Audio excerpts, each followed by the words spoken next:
Hello, welcome to my channel, Razel Dazel. My name is Leslie. I'm left-handed, by the way, left-handed crocheter, and one of my coworkers, Heather, her daughter, made me this cute little cat hat, and I love it. It's adorable. She's been watching my channel. She said that I need to do some tutorials, and I'm gonna try and work on that. I'm trying to do one for the animal net, but my technology's not that great. I'm using this tiny little camera on my computer. Not that I don't have a fancy camera. I do. It just doesn't take the format. The format's different because it's old. So I have to figure out the technology part of it. So kind of just making do with what I have at the moment. And been working on the socks. So this is how far I've gotten on the one sock. And I saw this pattern on Pinterest. So I'm kind of just going by what the picture looks like and what her video looks like and how she puts it together. So with sock yarn, you usually use really thin stuff. The very tiny yarn is usually what you use if you want to make a nice sock. You can use the thicker yarn too, I suppose. It would just be more like a house slipper, more for in the house. I don't know. See, I don't even know if you could wear these, like, you know, if you're gonna wear shoes or boots, because you'd have to have a lot of room in your shoes. We'll see. We'll see how that goes. But for a beginner tutorial, the stuffed animal net would be perfect. It's just like a fish net, and you can do the triangle shape for in the corners. So I'm trying to do that. It's not going to be a very good tutorial because of the quality of the technology that I have. Figuring out how to set up my computer to show it. And then, like, my hands move really fast. And on my computer, it shows like it doesn't catch the speed. I don't know. This is weird. But then my other coworker got me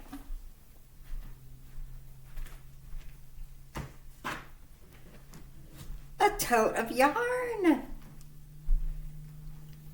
And I thought this is fantastic. So I'm excited to go through this tote of yarn. Let's see, it's like a treasure hunt. Got all different types in here, it looks like. Very nice, generous. So this would be a red heart acrylic in the purple.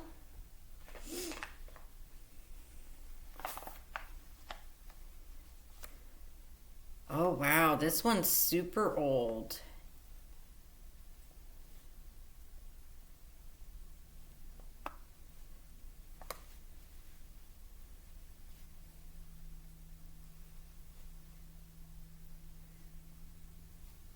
So, I mean, I'm not like super against acrylics. It's just I've been working with acrylics for 10 to 15 years straight because I hadn't had the knowledge.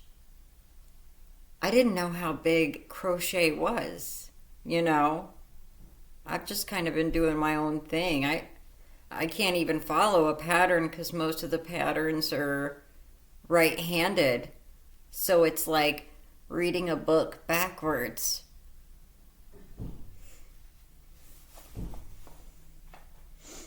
Not that I will work with acrylics and stuff. You know, we'll come up with some stuff.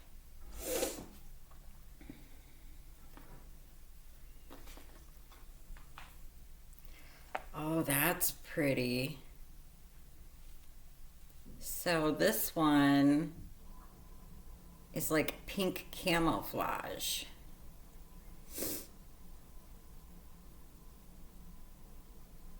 These are these are pretty old. It seems like. And this is the polyester. It's got a bunch of sparklies. Okay.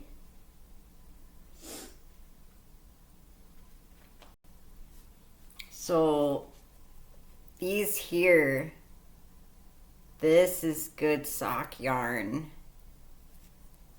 Very small, thin. You have to use super small crochet hooks, which I do have.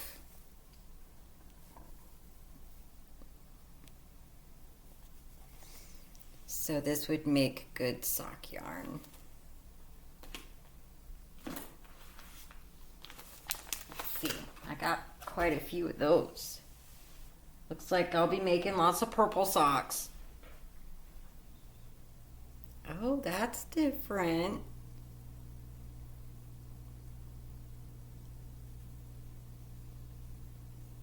So I kind of have to guess. So this is probably acrylic polyester blend. So that's different. It's got little fuzzies.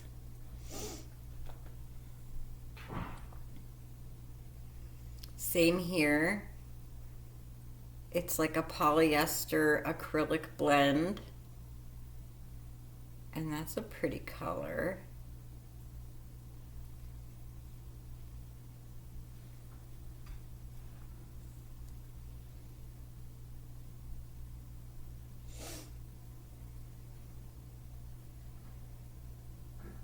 And there's like a light purple.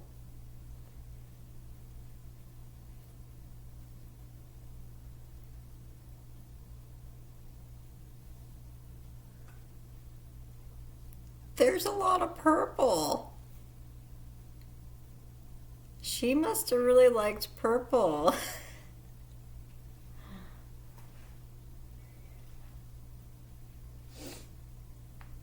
Okay, this is kind of neat. So this is like a real dark purple with like a burgundy mix.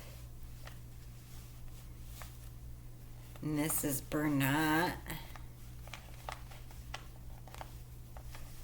This is Bernat.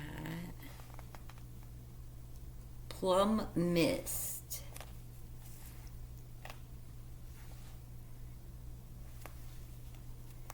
So most of them are acrylics.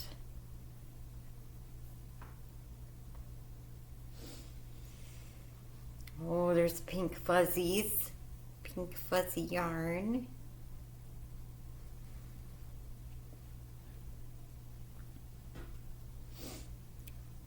Little thing of blanket yarn. She must have had a machine to make these balls. because these are perfectly wound. These yarn balls are perfectly round. Like, yeah. So this one's shiny.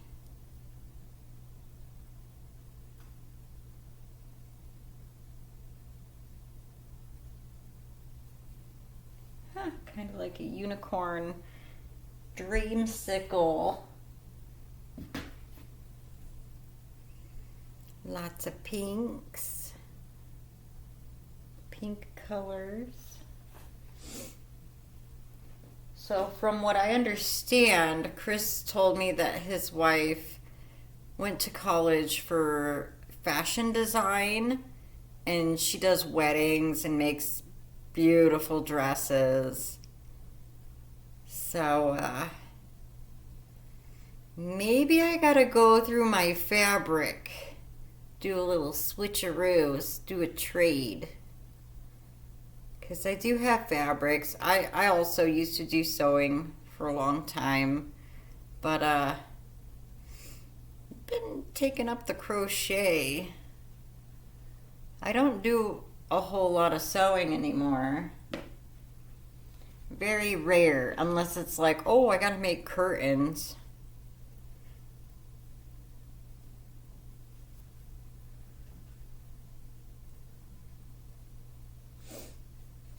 But yeah, I do have sewing machines. They're in the garage. I got the small portable one up here. But, oh yeah, see, that's good stuff. Usually you can make doilies with this type of yarn.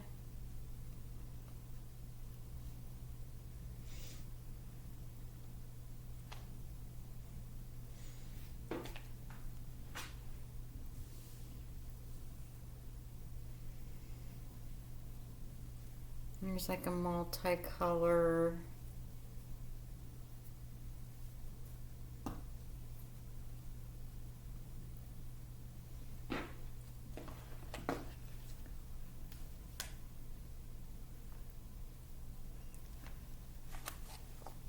Karen Simply Soft in a purple.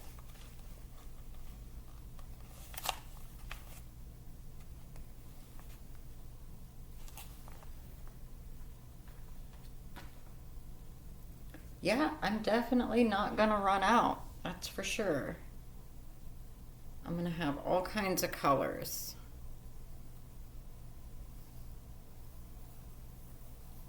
I also have a lot of scrap yarn and stuff that I need to frog and make something with. And I'm thinking about doing rugs with all of the scrap yarn.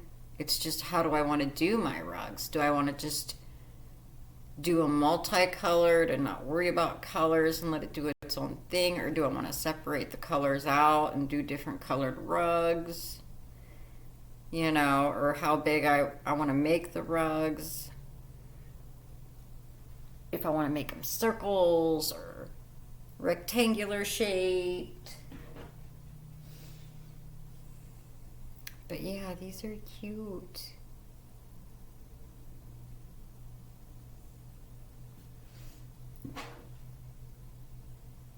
All these different colors.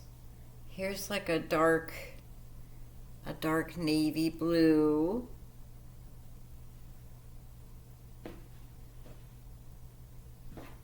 Lots of purples. And here's another one that's kind of like the camouflage.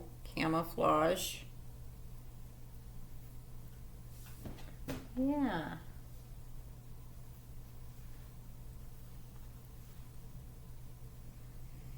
So yes, I will definitely do something with all of this stuff at some point in time.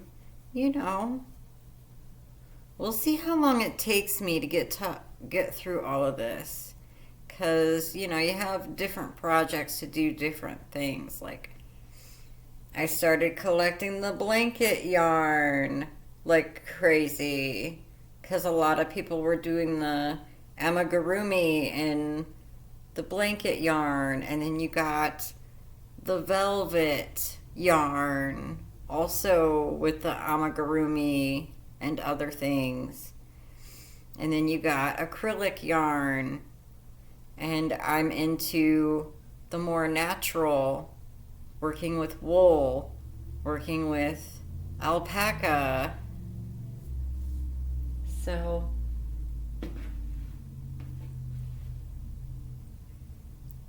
it's crazy. There's all different types of yarn for all different types of projects. And it's super hard to stay focused on one thing. But there are people out there that are just like, nope, I'm just going to do scarves. Or I'm just going to do socks. And that's all they make. I don't know. I'm more like, I'll get bored. Like, I'll make something for so long and I get bored and I have to switch to make something else. But once you get the system down or the pattern down that you're doing, I mean, you can pretty much go faster, like you have your system down. So you can go faster and it's like an assembly line. But who wants to work on an assembly line? I mean, this is fun stuff. We like to switch it up and learn and do something different. No, we're not perfect. We always are going to make mistakes. You know?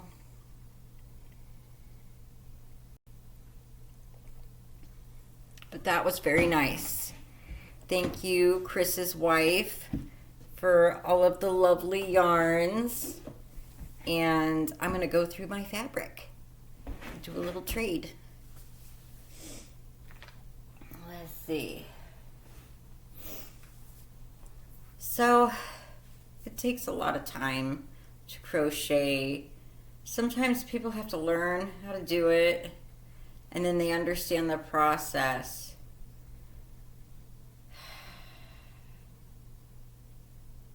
It can be a nasty thing, you know, and it can be really insulting when, especially when you have a craft booth and people are looking at your stuff, and it's there for ideas. They're like, oh, that's cute, I can make that, you know. Well, that's great, you know, to get ideas. But it's kind of insulting, too, when you have something and they're like, well, that's really expensive. I can make that. What are you supposed to say? You know? It's kind of insulting. Well, I'm glad that you can get ideas from the stuff we make. I'm sorry that it's so expensive and it takes me 24 hours straight to make the item. But I don't work for a penny an hour, you know. Plus, you make something from your heart, you know. This is something that you enjoy doing, and it takes a lot of time. Whether it's a beginner, whether it's an easy pattern, whether it's intermediate, whether it's advanced, you know.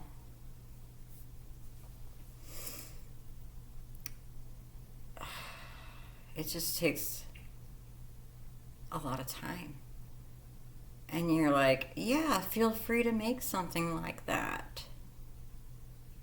You have those people that are like, oh yeah, my so-and-so in my family, they can crochet, they'll make it for me. Well, you must be a super special person for them to have to waste super amounts of time in order to make a project, depending on what it is. and the pattern. I'm probably in the intermediate now. I've probably been a beginner for about the past 10, 15 years because I've got challenges. I'm left-handed, so I can't follow right-handed patterns, and then I just started seeing all these videos on TikTok and YouTube and getting on Pinterest. So as far as social media, that's helped a lot to wake me up and be like, whoa, there's more than just red heart yarn. Like, I can up my game and actually make a lot of different items that are cute and, fun. It's just figuring out how to do it.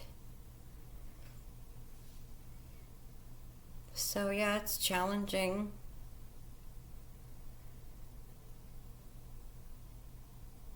And I love it. It's great. I got my little collection.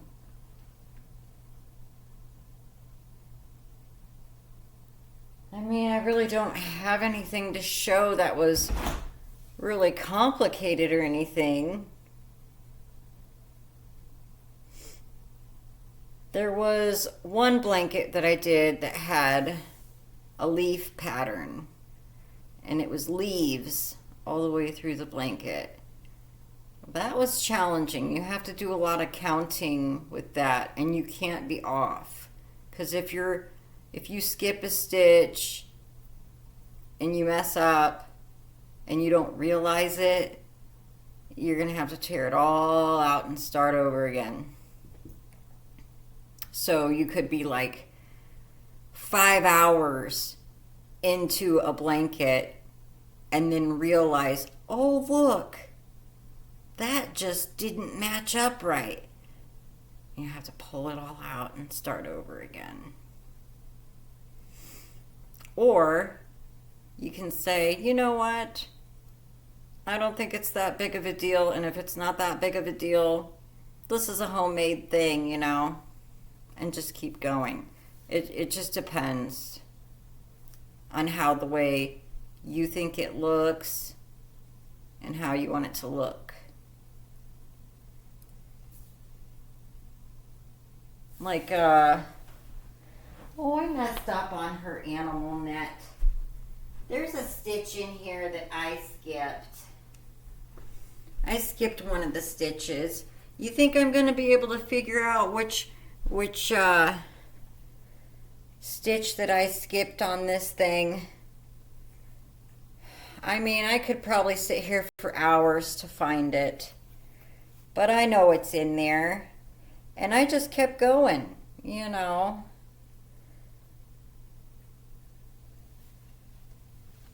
I don't know where it's at, but it's in there somewhere. I skipped a stitch, and I'm like,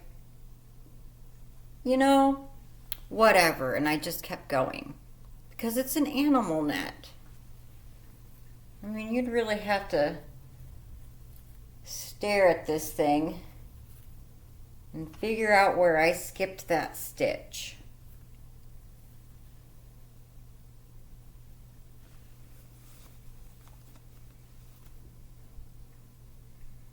Yeah, it would probably take me an hour to find it.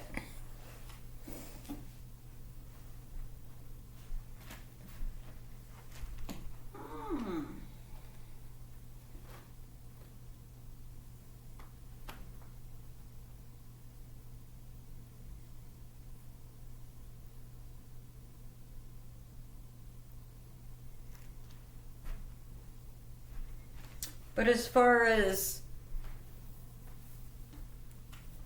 crocheting, being a beginner or an intermediate or advanced, it's all good.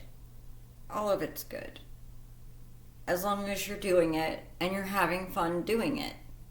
You know, there's nothing snotty, snooty, or la-di-da about it. I mean, but it's great if you could do advanced. That stuff's gorgeous. Those people are insane. The cable knitting with the cables, that looks like a nightmare. Like, I would love to tackle that. I'd like to try that. The cable knitting. But it looks super intense. Like, sometimes they have the hats that have the cable, you know, the cables on it, or the sweaters that are cabled.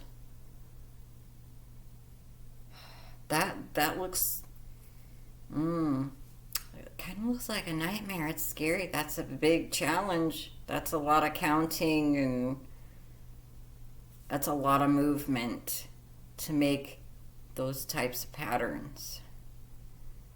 I've done the mosaics. I've done like graphing.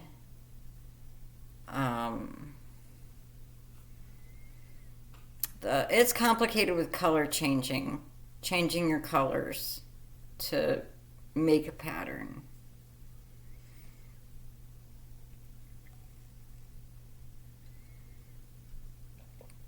Like,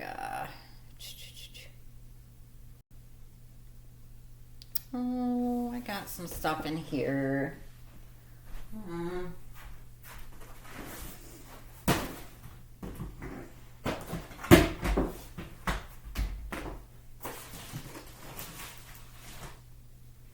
Oh yeah, there's that.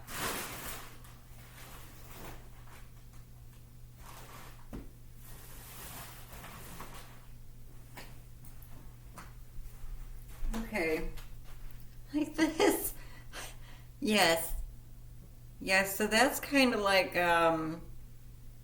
graphing. It's the Super Mario Brothers. That was just, I don't know. I just did that piece. I was like, that's so cute. It took a long time to do that. Stuff like that, it takes a very long time. Because you're not a machine. I mean, you are, but you're not. So it's not like this just boop, boop, boop, boop, boop, boop, boop, magically comes out of a machine. It's every little stitch by hand.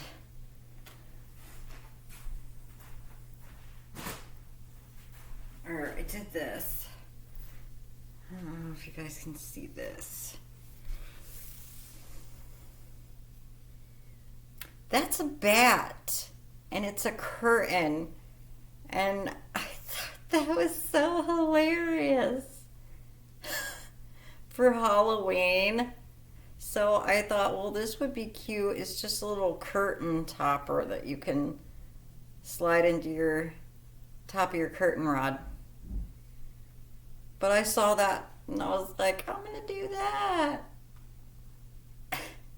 And you can use any type of a graph pattern, you know, like, I think this came from a cross stitching, you know, and I crocheted it. Yeah, stuff like that I think would be considered intermediate because you really have to pay attention, or your bat might get a little crazy lookings. Yeah.